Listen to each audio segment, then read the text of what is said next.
Are you worried about your low levels of vitamin D and how they're affecting your immune system? Today, I launched my fourth and final video for my immune boosting series that speaks to the power of vitamin D and what you can do to boost it daily. Welcome to my channel. I am Mel and I'm a registered holistic nutritionist.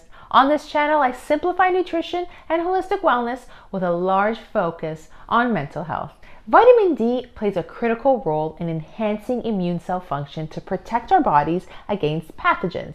In fact, vitamin D is such an integral component to immune health that a vitamin D deficiency has been associated with increased susceptibility to infection and immune-related disorders. So what can we do on a daily to ensure that we're obtaining enough vitamin D? Here are my top 5. Number 1, soak in the sun. Your skin contains a type of cholesterol that functions as a precursor to vitamin D. So when this cholesterol is exposed to UVB radiation from the sun, it becomes vitamin D. It can take as little as 8 to 15 minutes of unprotected sun exposure for your body to start producing vitamin D. By unprotected, I mean no sunscreen, because sunscreen will inhibit the production of vitamin D as it acts as a barrier. So aim to get out in the sun each day, and if you plan to stay out for longer periods of time, be sure to lather up after 15 minutes. Number 2, eat fish. Fatty fish and seafood are super rich sources of vitamin D. In fact, 3.5 ounces of salmon, for example, provides 50% of the daily recommended value. Some other examples are mackerel, tuna, oysters, shrimp, sardines, and anchovies.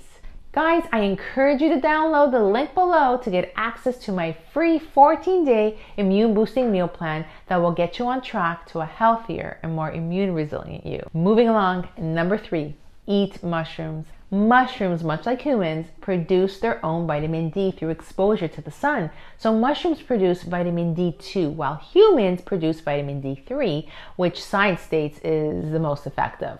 Wild mushrooms tend to contain more vitamin D than those commercially grown because they're always in the sunlight. That said, it's critical that you know how to pick wild mushrooms because they can be fatal. The great thing is that mushrooms treated with UV light can actually be purchased, which allows for an increased level of vitamin D while remaining safe for consumption. Number 4, eat eggs. Eggs are another excellent source of vitamin D, guys, that can be easily incorporated into your daily diet. Chickens that are pasture raised and free range provide about 20% of the recommended value of vitamin D per egg as they roam freely in the sunshine compared to chickens who are caged indoors. That being said, if the chicken's feed is vitamin D enriched, their eggs can boast over 100% of the recommended value. Amazing. Last but not least, number 5, supplement. For many, especially those who require large daily boosts of vitamin D, supplementation is most beneficial. Studies show that vitamin D3 is most effective for human bodies than D2. So purchasing a D3 supplement and taking it as prescribed by a doctor will ensure that you get the vitamin D level you require. Always consult a professional regarding dosage, as too much vitamin D can be toxic since it's a fat-soluble vitamin, and unlike vitamin C, will not excrete any excess through urine. Guys, thanks for watching. I hope you found this video helpful, and please consider subscribing if it was. See you in the next one.